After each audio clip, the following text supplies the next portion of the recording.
What is up, everybody? Welcome back to the City Life Project YouTube channel for yet another picks, preview, and predictions video covering Dana White's Contender Series Season 9, Week 3.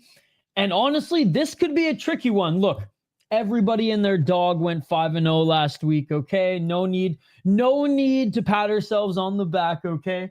No, but this week, in all seriousness, could be crazy, so if you really care about your picks, maybe this week just turn the other way, lock them in, and turn the other way. And if you like betting on underdogs, this could be a profitable week, or all the favorites could win. This one's an interesting one. Welcome back to the channel. If you haven't already, smash that like button and subscribe. Vote in the poll question too, ladies and gentlemen, as I think there's 4 dogs that definitely could win on this card. There's only one fighter that I'm not super confident with, and it's, of course, in the fight with the biggest odds, which we'll get into later. But I love previewing these shows. As you guys know, I love the regional scene. What is Dana White Contender Series? It is just like the regional all-stars going at it. So we will be presenting some highlights from each of these fighters as we go through the preview here. As always, check out our extended highlight package that we post every Monday. So I posted week 3's last week or yesterday. And if you want to check out week 2's and week 1's, go check it out as well. We'll be posting it every Monday. And sorry, this is a little bit later in the day. Just turned out to be a busier day. Usually we do them in the morning, and week 4 we will continue to do them in the morning. Good to see you guys. Good to see you guys. All right. So let's get to the first one here, ladies and gentlemen. Darion Abbey against Donte Johnson. 2 really fun fighters to watch. Like, watching a lot of these guys' fights in preparation for this one was an absolute treat. Darion Abbey, 7-4 as a pro on a 3-fight win streak, 3-1 in his last 4 fights. He's coming in at plus 200. Donte Johnson, lockjaw, coming in as a favorite, minus 250. They are fighting at heavyweight in this one. Donte Johnson usually fights at 205. Kind of goes back and forth, but 205 is more his frame. Now, Darion Abbey has fought at 205 before, but given that he's 6'6", ladies and gentlemen, and not a 260 heavyweight by any means, he has fought at 205, but just easier to be the bigger, stronger heavyweight on the regional scene. If he does win this fight, if he does sign with a major organization down the road, UFC or otherwise, we'll probably see him at 205, assuming he can make that cut. Donte Johnson, quick hands, ladies and gentlemen. Quick hands, powerful hands, and decent enough takedown defense. 5-0 as a pro. Hasn't beaten the best guys thus far, but like James Ford was a great step up in competition. And yeah, and he was able to finish him in the first round. Before then, proved that he's got good boxing, proved that he can stuff a takedown, proved that he can get the better of you in the clinch, and that he can knock you out. Now, not a lot of watch time on him because he finishes his fights rather quickly. Where I got to see most of him was the 2 amateur fights that I was able to find. And even then, it was like before really he had leveled up a little bit, but more of a stand-up guy than anything, and definitely has a speed advantage over that of Darion Abbey, who's huge, 6'6", on a 3-fight win streak, but has not beaten the best guys in that 3-fight win streak. 4 knockouts, 2 submission, 1 decision, lost in Bellator, lost in LFA, has fought in Gamebred's BK MMA, which is badass. On a 3-fight win streak here, the champion in North Iowa fights, be a 3-3 guy, whatever. And the champion in true revelation, he was a 7-6 guy, and knocked out a 17-10 guy, Alex Nicholson, who's better than his record shows. Losing to Tim Johnson, no shame in that, but like, even in 2024, Tim Johnson wasn't the Tim Johnson of 3 or 4 years ago. And he got knocked out by him, but did find some success in Gamebred FC, fought some kickboxing. So 2 light heavyweight / heavyweight kickboxers, one who's like an insane frame, taller, lankier, versus the guy who's faster in the pocket. So this one's one of those where it's like, I do think Johnson's a little bit more technical in the striking, and dangerous is the wrong word, but like just quicker, which could be dangerous. Having said that, Darion Abbey, if he's able to control this on the outside and maybe even get some control time, out grapple Johnson, because Johnson hasn't faced a guy this big who's, again, Abbey's a lot slower in the striking, but dare I say a little bit more well-rounded. He has been able to control guys, mind you, just lesser opponents. So I just love how like both of these guys are facing good competition in this one. I will say he does have a win over a guy who is on this card, but it was early in his career in Lorenz. So just keep that in mind. I'm swinging on this one as far as like, shoot, I don't even know if I locked in my Tapology picks. I'll have to double check. But for the sake of the Shane and my beer bet and for this program, I'm going to swing on Darion Abbey and I'm going to bank on him keeping this on the outside. Because if Johnson's able to come into the pocket or, man, even in the clinch, I know Abbey's got the elbows and knees, but even in the clinch, I think Johnson's just like the better boxer of the two. But I think if Abbey makes this more of an MMA fight, then he has a chance to win. So I am picking him as an underdog. I think I went over everything here. Both of them love to swing. This should be a fun, at least first round. We'll see if one of them, knock on wood, Abbey, adjusts and goes for the takedown or at least some control time if Johnson gets the better of him. But he is slower. Both of them have fought kickboxing. Abbey's more of that traditional kickboxing style. Johnson's more of that boxing style. Neither of them have bad wrestling. I do like how Abbey's a dog and fights BK MMA. He has been knocked down, not necessarily knocked out a lot, but knocked down a lot, and has not faced the best competition. Though Johnson's smaller, he's faster. Neither have insane wins on paper, but sneaky good wins early in their career. I'm banking on the range from Darion Abbey.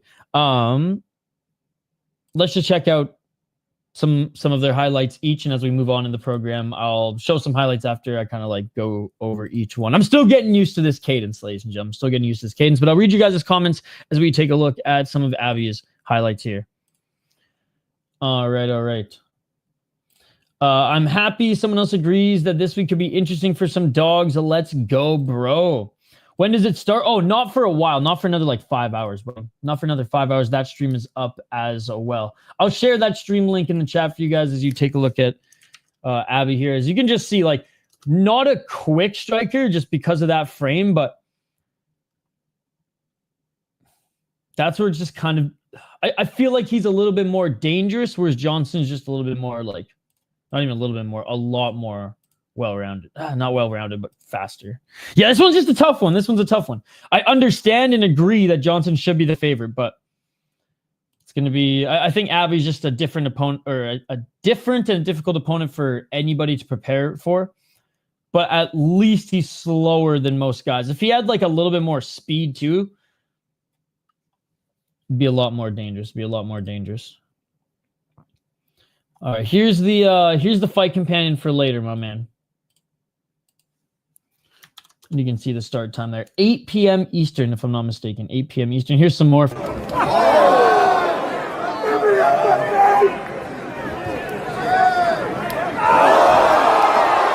celebration here.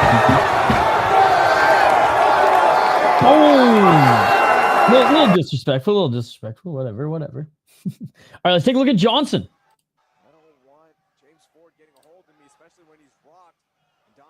Oh! You're not as tall, but not as big, given that he usually fights. He's a big light heavyweight and a small heavyweight. Oh, is it just the same? Oh my God.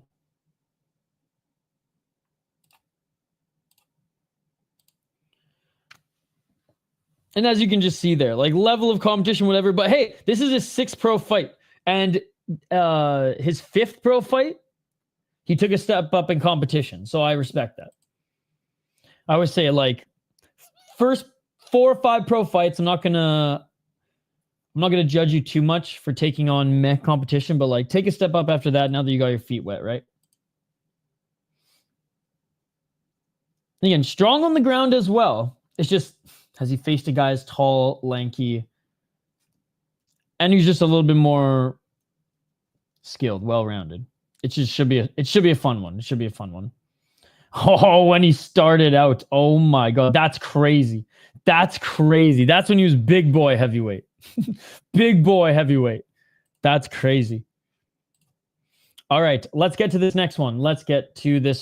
And yeah, guys, let me know your picks as well in the live chat and vote in the poll question. We'll take a look at the poll question at the end of this program. This should be a fun one. And another one where the underdog could prevail. Cristian Pérez against Manuel Sousa, aka, or as he's known otherwise on Twitter, the guy who finished Roofy. Sousa is 12-1 as a pro, 4-1 in his last 5 fights, or 3-1 in his last 4 fights. My apologies. 1-1 in Bellator, 1-0 in LFA, and 1-0 in the PFL. 7 knockouts, 3 submissions, 2 decisions. A very fun fighter to watch, ladies and gentlemen. Lost to Archie Coughlin in a very close fight. Archie Coughlin is an undefeated prospect on the regional scene / Bellator scene. Rest in peace, Bellator. A lot of people said that... a lot of people were split on that one.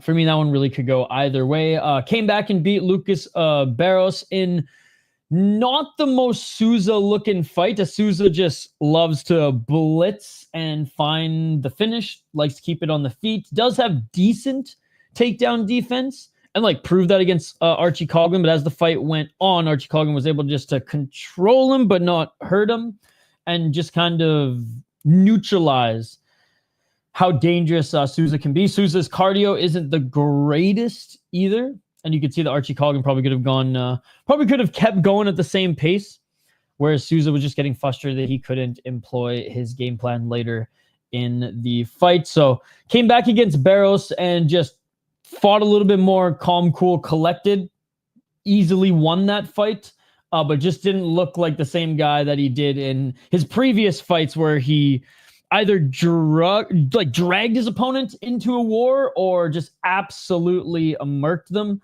He's got a pretty damn good resume as well. Has finished guys via submission, has finished guys on the feet, mostly on the feet. Has fought in some good promotions: Cage Fury FC, PFL Challenger Series, SFT, which is honestly starting to really excite me. And I'm annoyed that I didn't give it as much love a couple years ago when we started off this channel. I was focusing on Shuto Brazil maybe a little bit more, but SFT is fun, man. SFT is fun. I'm gonna put the highlights on before I drink my coffee. A lot of small gloves kickboxing on the card, and on their cards, as well as just absolute banger MMA fights. And that's where he developed before coming over to North America and fighting in Cage Fury FC and Bellator. Let's check out a few of his highlights here before we take a look at his opponent. Yes, rest in peace, Bellator. Love Bellator. Love Bellator. And this one pretty much famous amongst social media now, which this was in SFT. Oh!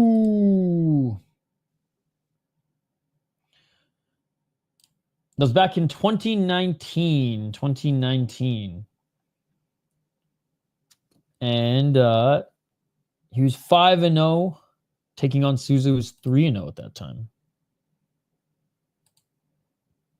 There's a ton of replays. Let me see if I can find another one. Oh my god, dude! Oh my god! That was brutal. That was absolutely brutal. Holy! Sorry if that was really loud for you guys. But yeah.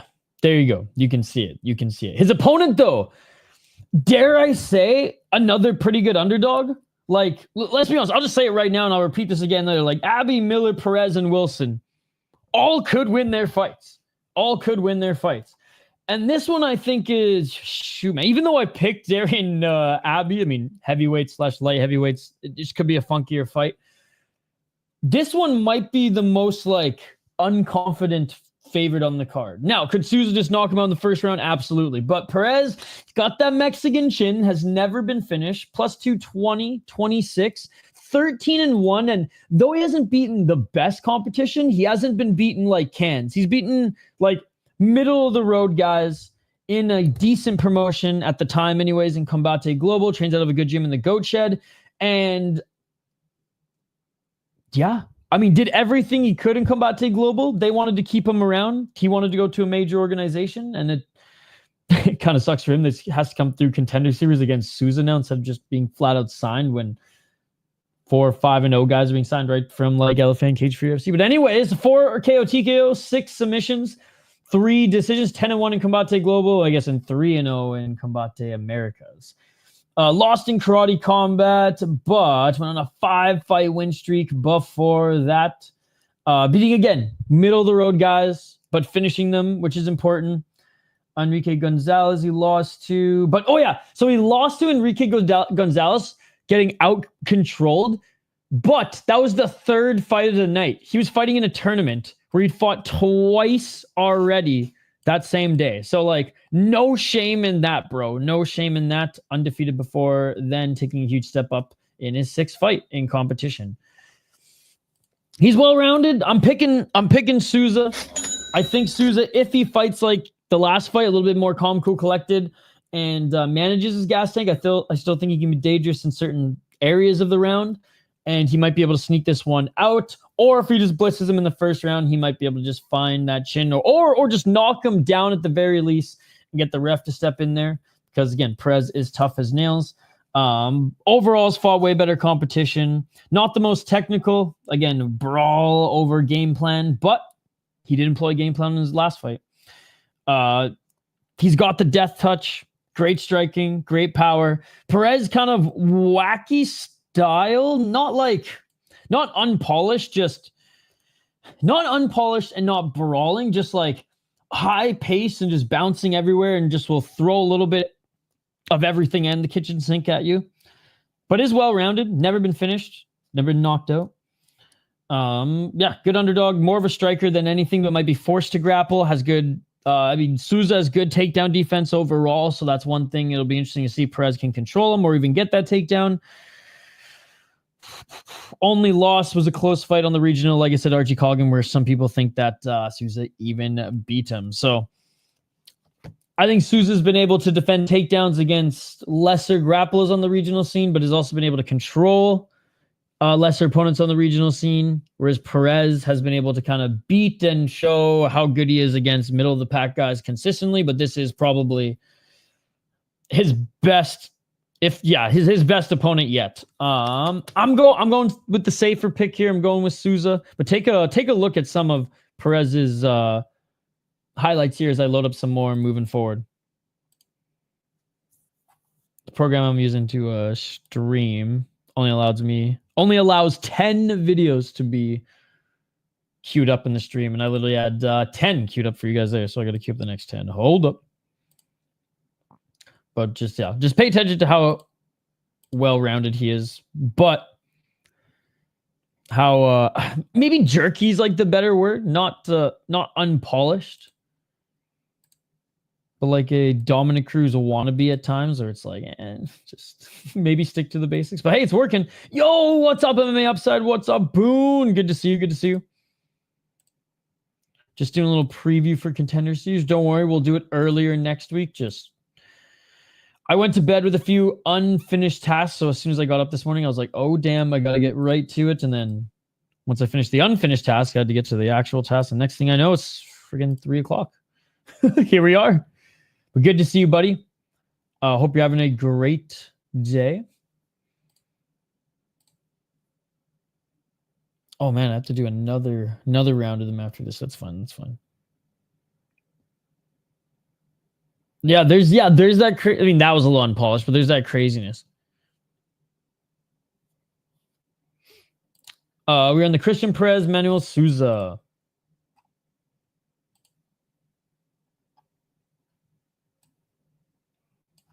Vote in the poll question, guys. I didn't add Alik Lorenz to the poll question. Is that bad juju or what? Was I wrong for that or what? All right, let's get to this next one. Let's get to this next one, ladies and gentlemen. We have Alik Lorenz against Abdulrakhman Yakhyaev, who is now, again, I took my notes, okay? I took my notes 2 hours ago, and he was minus 900 2 hours ago. He is now minus 1,200. and rising.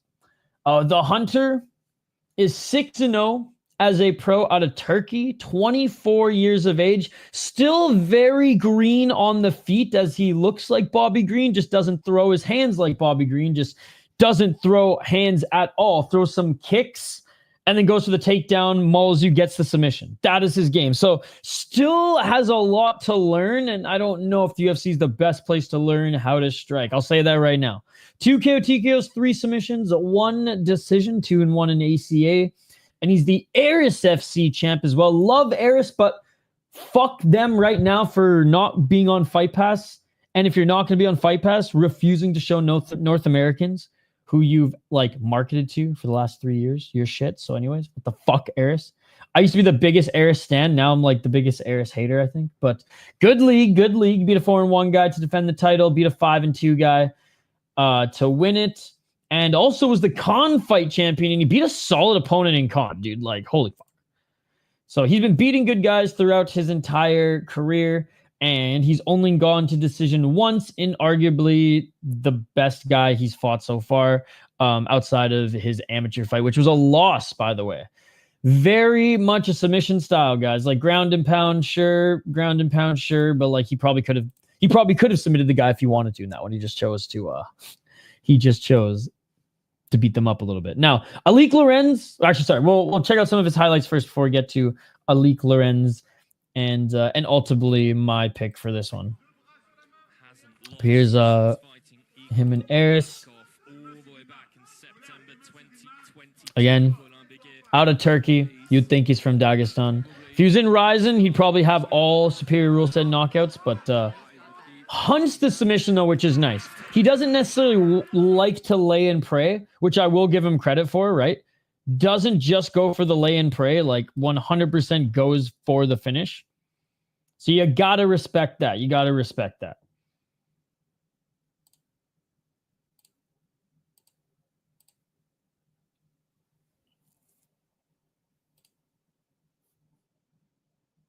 And like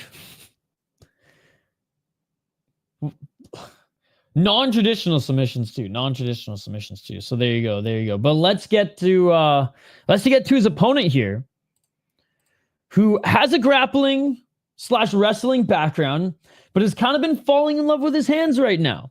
Mind you, knocking out and beating up lesser opponents. This light heavyweight, Alik Lorenz, 6-1, 5 KO TKOs, 0 decisions. That's what we'd like to see in 1 submission. Has a grappling and wrestling base. But we've seen guys with grappling and wrestling base go up against these guys from the eastern part of the world and get absolutely tuned the fuck up. So, and to add to that, Yakhyaev's opponents, in my opinion, overall have been better than Lorenz's opponents. 4-0 in LFA. Love me some LFA. By the way, I will be at the Mystic Lake casino show in Minnesota on September 13th, 12th, 13th, whatever it is. I'll see you guys there. He beat Ryan Parker by choking him out. Before then was just on a first round knockout, just massacre. Overhand after overhand after overhand to knock guys down and then just beating them up on the ground, ladies and gentlemen. He loves his big shots. He's your textbook wrestler who's fallen in love with that overhand, and instead of using it to set up the takedown, they're using it like they think they're Dan Henderson, baby. And he's one of them. Now, decent win at that time, but just, again, beat guys with experience, but I don't know, man. I don't know. Lost to Darion Abbey, who's on this card that we pointed out earlier, and as an amateur went a 3-0. I understand why he's the favorite. I hate seeing boxing odds in mixed martial arts. Like just make it -800 and forget. You know what I'm saying? I hate seeing boxing odds in mixed martial arts because on at least every year on Contender Series, we see one of these -1,000 guys or gals get knocked the fuck out or finish. And it's great. And I wish I could pick Lorenz here. There wasn't a lot of freaking fights of his grappling for me to watch. So if this stays on the feet, fuck yeah, let's go find the overhand, baby. Don't think it's going to stay on the feet. I think the Hunter is gonna get the finish. He's gonna find the submission. Maybe he has a crazy armbar in this one since he hasn't gone for the arm bars recently. Rear naked choke, guillotine, ground and pound. But anyways, love watching Alik Lorenz fight, and I think he's going to try his best to make this one interesting. Let's check out some of his highlights here. He's got power. He's got power. Lorenz drops Pérez. This might be all but done. Oh, come on, baby. I want him to win so bad. I want him to win so bad. Yo, what's up, guys? Good to see you. Darion in the UFC is going to be so cool. Darion, 2 entries. Johnson, I believe it is. For real, watching Eris and Hexagon is impossible now. Hexagon is at least on all your wink, wink, nudge, nudge sites. Eris is not. That's what's tough. Eris Fade. Luckily, there's this French guy, and he sends me the link on Instagram every single time now, so shout out to him. Oh, like I want him to win so bad, but it has nothing to do with the odds. I actually watched both the guys' clips before I looked at the odds, and I was like, oof, okay. I'm not the only one who thinks he's probably going to get the takedown here, but goddamn. He is a tough cookie. Alik has a huge overhand right. It needs to follow with a takedown, but he wants to box. Can't get ESPN Plus to open. Don't say that. Don't say that. I haven't even tried yet today.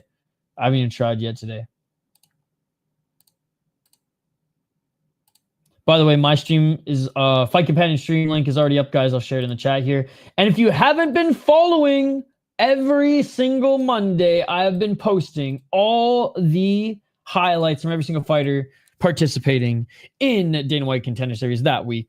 So check it out. I'll also share that in the chat here. You guys seem to be liking that quote-unquote series that I think I might even extend it after Contender Series. I might every week for like UFC cards or maybe big major organization cards, guys making their debut to the promotion. So like debutants in the UFC who've had a regional run, or debutants in the KSW who've had a regional run. I can make some highlights for you. Yo, what's up, Justin? Good to see you. What's popping, Curtis Clark? Good to see you as well. We are 2/3 into this breakdown, guys. We have 2 more matchups left here. But yeah, I'm going. I really want him to win, but I'm going with Abdulrakhman, and I think I went over everything here. I think I went through everything here. Grappler, but loves knocking out guys. Right now, anyways, is that of Alik Lorenz. Here, we're gonna back up on screen. Pressure and wrestling, but he's just been throwing those bombs recently, those overhands. But as Boone has said in the chat, doesn't follow it up. I like how the Hunter hunts the submission every time. Way better grappling, despite Lorenz having a wrestling base. Good takedowns, but doesn't use it a lot. Strong, could use his grappling heavy style in other fights if he wanted to.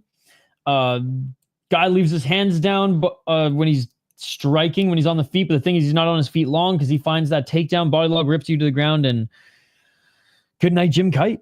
Does throw low kicks, I will say. Does throw low kicks, which could make it even harder for Lorenz to lean on the takedown later in the fight, or even later in the first round. But yeah, we'll see. We're rooting for you, Lorenz, but not the most confident here. As you guys can see, didn't even put him in the poll question. Let's get to the next one, and god damn, this is going to be a fun one. Hopefully I don't jinx it. Knocking on wood. Damon Wilson, who's actually a really well-rounded fighter who's been ripping it up in Cage Warriors recently, who can brawl, who has actually been brawling, who has actually been finding success in the striking department, going up against Barbosa, who is an absolute killer. We'll get back to the chat here in a sec, guys, but I want to talk about Márcio Barbosa here, ladies and gentlemen. 16-2 as a pro, 3-1 in his last 4 fights. He's the big favorite in this one. 27 years of age. 13 knockouts, 2 submissions, 1 decision. And no surprise, given the way he fights, that his only 2 losses have been via KO TKO. 1 to Gabriel Santos. No shame in that. Beautiful, beautiful head kick. And 1 in the title fight against Luis Felipe. Good opponent as well. No shame in that. Has bounced back twice against very good opponents on 3-fight win streaks here. Will this be a pattern? Will this 3-fight win streak end here again in an important fight like it did against Gabriel Santos? No. I think he's going to get this one personally. I do think he's going to get this one. I'll just say it. Beat Felipe Oliveira. Beat Sarturi, who's 8-2. And beat Wellington Prado. Bum rushing every single one of them. Now, like, when it doesn't work, it doesn't work. But fucking, like, what, 90% of his career so far, it's worked. And he's got good takedown defense. And he's strong. Is his cardio the best, though? I have no idea. I couldn't tell you. Couldn't tell you because I couldn't find these fucking fights. Couldn't tell you if his cardio's good. But usually it doesn't fucking matter. It doesn't fucking matter, dude. Now, do I think Damon Wilson's a pretty good striker? Yeah, I think Damon Wilson's actually really well-rounded, but I do think he's a better grappler than Barbosa. But I just don't think he's going to get an opportunity to find any room to get a takedown, to find any room to do anything with that takedown. If he does get it, I think Barbosa, it will be early, and I think Barbosa will jump right back up to his feet. And furthermore, and this is just a prediction, right? This is a preview prediction show. I think Damon Wilson will want to strike with him early. I don't think, or maybe not want, but I think he will strike with him early. To at least get some respect. I don't think, and maybe avoid getting bum rushed that whole round. I don't think he'll just try right away for a takedown. Maybe that's their game plan. I just don't see it based on how his last few fights have been going, ladies and gentlemen. I just don't see it based on how his last few fights have been going. Let me show you a little bit of Barbosa first, then we'll show you Wilson, and we'll get into why I don't think he's going to have success against Barbosa, but why he's been having success recently. Dude, he's just scary, man. He's scary. Oh, currently buying a home, so won't be a member for a little while, but I'll still be here. Oh, no worries, Justin. Thank you so much for everything that you do for the channel, my friend. Here's another one. Here's another one. 100%. Oh, goddamn. Out! This fight is finished. Insane. He's just like a more yoked figgy, ladies and gentlemen. He's just a more yoked figgy. This fight and Pérez fight should be fight of the night. What's up, everybody? It's going to be a banger of a little card tonight. Absolutely. He's just been standing close to the ring. Yes, I have. I'm on Jackson. If he gets out of the first, I bet 3 different numbers. Oh, yeah, I've only used the app. The app sucks, but I wouldn't dare even try the desktop version. Barbosa KO round 1 or Jackson moneyline. Barbosa is so sick, dude. Yes, congrats to Justin. That is awesome, buddy. That is awesome. Exciting but stressful times, I imagine. A little bit of both. Damon Wilson, 9-2 as a pro, 3-1 in his last 4 fights on a 3-fight win streak, 6 knockouts, 0 submissions, despite his wrestling actually being really good. 3 decisions, 8-2 in Cage Warriors, 6-4, 12-10, 3-2. So as you can see here, not the same levels competition as Barbosa has been beating. Lost to John De Jesus. He couldn't take him down. He couldn't control him, which is a little bit concerning. If you can't control John De Jesus, who's better than his record shows. I had just to, watch a little bit of him. Mind you, I just kind of speed watched, clicked through some of his fights. I do think Damon Wilson should be beating that level of competition. Lost to Tobias Harila. He's a fun fighter to watch. He's good everywhere, maybe not great anywhere. I think his only path to victory is taking down Barbosa early and tiring him out in the first round with some ground and pound, because I just don't think he'll be able to survive to do it later when Barbosa might be gassed. Again, I don't know if Barbosa has cardio or not. I do know Wilson has it, but we'll see. We'll see. Take a look at some of Wilson's recent highlights here. Again, I'm going with Barbosa. Oh, damn. Outdoor event at Cage Warriors here, which is pretty cool.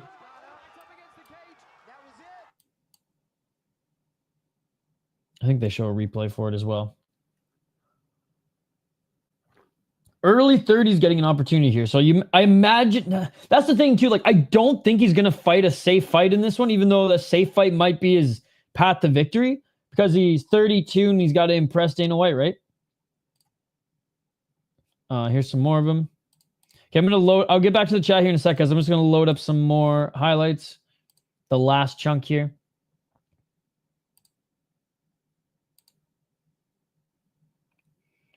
Love Tobias's walkouts.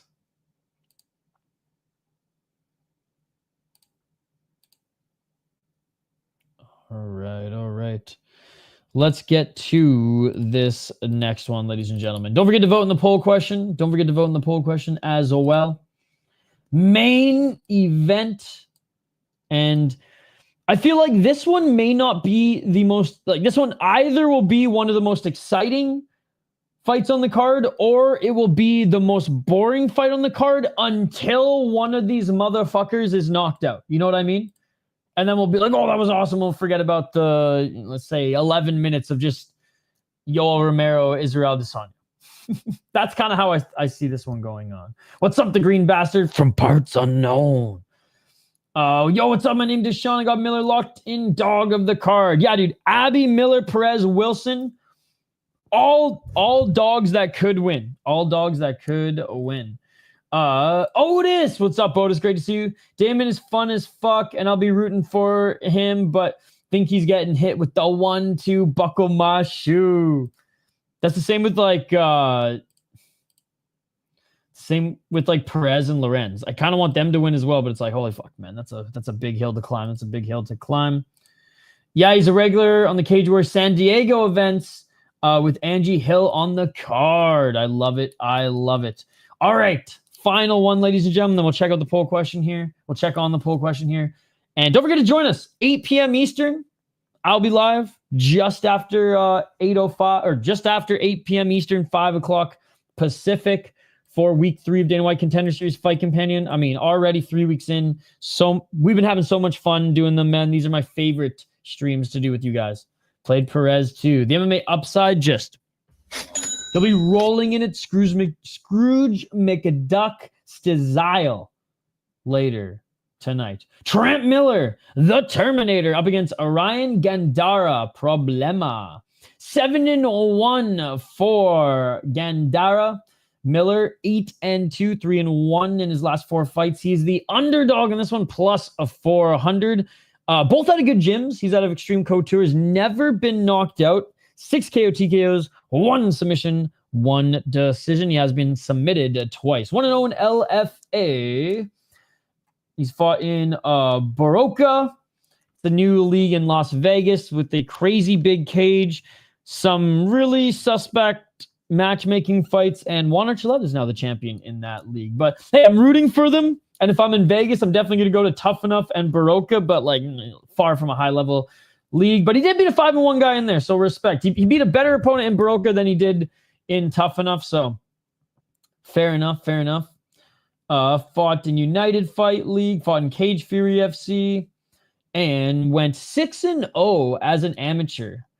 But didn't really beat the best competition in amateur. Has some fun fucking highlights in both Cage Fury FC and in LFA.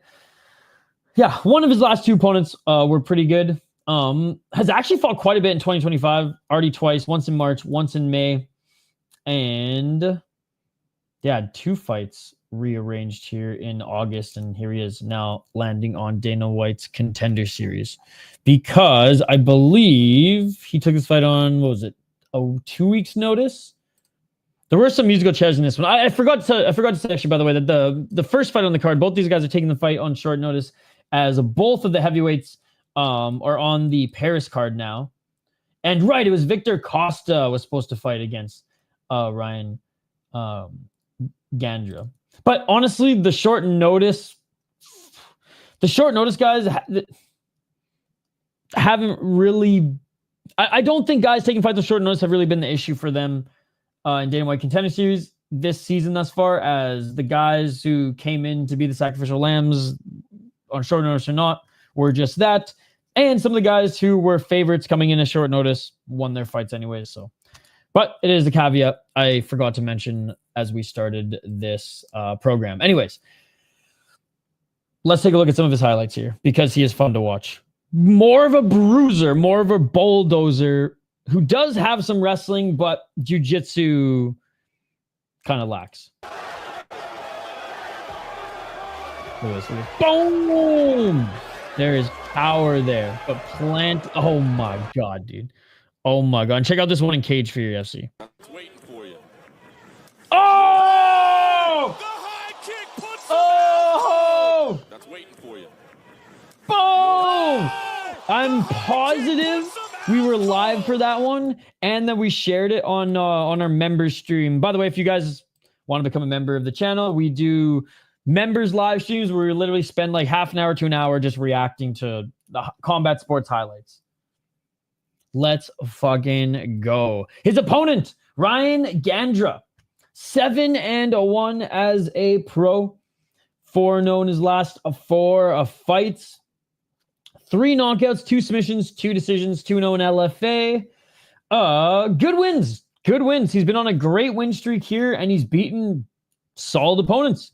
When he was 1-1, took on a 12-7 guy. Then the 3-0, 4-3, 4-3. Took a step up in competition. And then, took a 4-0 guy, but a guy on the rise who actually was fighting some decent guys as well. As an amateur, he went 2-0 and has also fought some amateur boxing. Both of them well-rounded. Both of them like to bulldoze in. I would say that Trent Miller, a lot better with the pressure. Gandra, a little bit more polished and well-rounded. So like Trent Miller, just as dangerous, not as polished, but will pressure you. Gandra is a threat on the ground submission-wise and is also a threat on the feet, but he's not going to pressure you. He's going to wait, and try to find that entry, try to find that shot, try to find that takedown. I am going to go with the favorite on this one. And again, damn, when I took my notes just 2 hours ago, he's minus 350. Now he's minus 550. Both have grappling, but they like to throw bombs. I do think Gandra's grappling is better. He's got good takedown defense, but against regional guys, both are very strong. I think Gandra's stronger. Both walk forward, but Miller, again, I just think he dictates fights a little bit more with the pressure game, whereas Gandra looks to snipe or look for that perfect entry on the takedown. Low volume, high volume. So we'll see what happens. We'll see what happens. I like the pressure from Miller, and I'm kind of hoping he wins, but a little bit more confident with Gandra on this one. Check out some of his highlights, chat. Yo, thank you so much for gifting a membership. Let's go. I'll be giving 5 memberships, by the way, on the Dana White Contender Series stream. Thank you so much, Ganskow, my man. Anthony Ganskow, for being a member for over 14 months and giving a membership out. Shout out to Baby Sharp MMA who got it as well. Let's go, baby. Dude, look at this guy. Absolute menace. I'm seeing a lot of Gandra sub plays. I'm thinking more KO. Thank you so much, buddy, for all the support you show this channel and for gifting a membership as well. I'm kind of hoping that when we give a membership today that Justin gets it. Hey, let's go. Let's go. Oh, my God. All right, let's check out some more of his highlights. Then we'll take a look at the poll question, then we'll wrap this shit up and be back in a few hours. I gotta finish up some work, do a quick workout, make some dinner. Honestly, guys, I haven't I went to the state fair for one day, and I'm not gonna lie, I drank some beers there. But I haven't that beer in my fridge in a long time. It's been good. I've been feeling healthy. This is one of the last nice things before it's used to get, well, all weather here. And then I'm not tank top MMA. Really can't wait for the Contender Series. Amen, brother. Shout out to Tank Top MMA, guys. Go check out his channel. Oh my God, dude. What a beauty. He's way better. How's over here?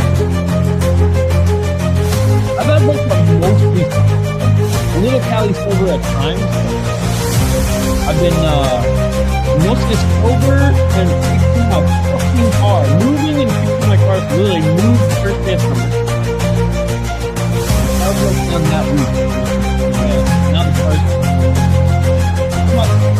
at least in Minnesota, like, it's nice for September and November.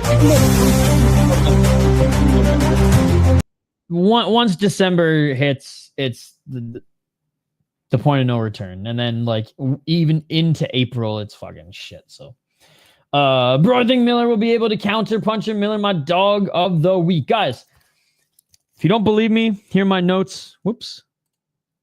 Every dog in my parlay, dude, honestly, all the dogs could win.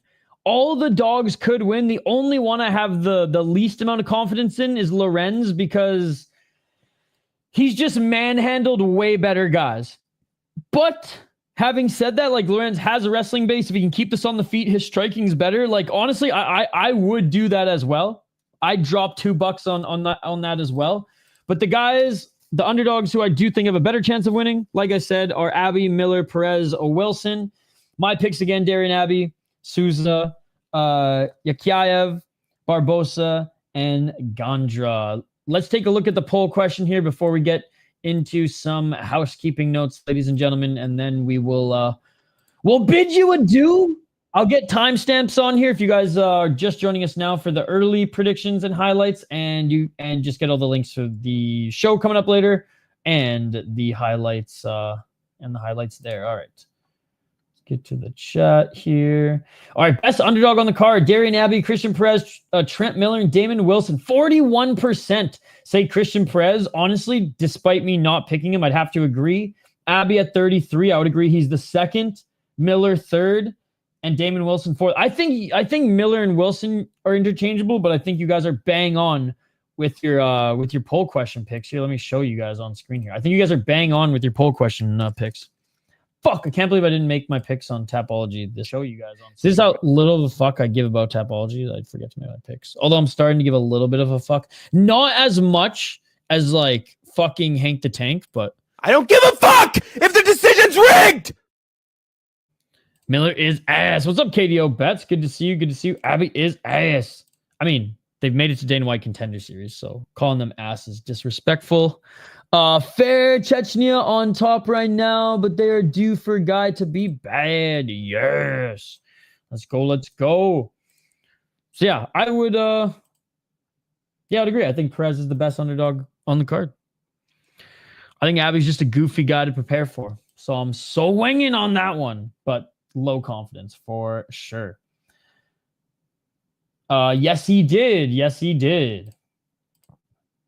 Anyways, I will get timestamps in the chat for this one, guys. We're on the chat in the description of the video for this one, so you guys can check it out if you missed it. Also, reminder, we have our... One sec. Let me get back on the main page. We have our fight companion coming up here tonight. Let me get you the link for that. Here's our fight companion tonight. And if you missed our highlights, ladies and gentlemen, we post them every single Monday. A highlight package of every single one of the fighters on the card that week. We got them all here. Timestamps included. Also, if you want to become a membership, we sat down with a bunch of hockey players this summer, so I posted them there. Brock Faber included. There's week 2s. There's week 1s. Join us for more live streams as the week goes on, ladies and gentlemen. We'll be covering Dana White Contender Series every single week until the end of the season. Preview and live stream. We will be doing the preview earlier in the day next week. Today was just a busy day work-wise, so it is what it is. Good to see you, KDO Bets. Good to see you, Dr. Pinar. Good to see everyone who joined us here today. We will see you guys later for the fight companion. Smash that like button, subscribe, and we will see you on the next one. Peace. I am out of here. Yeah.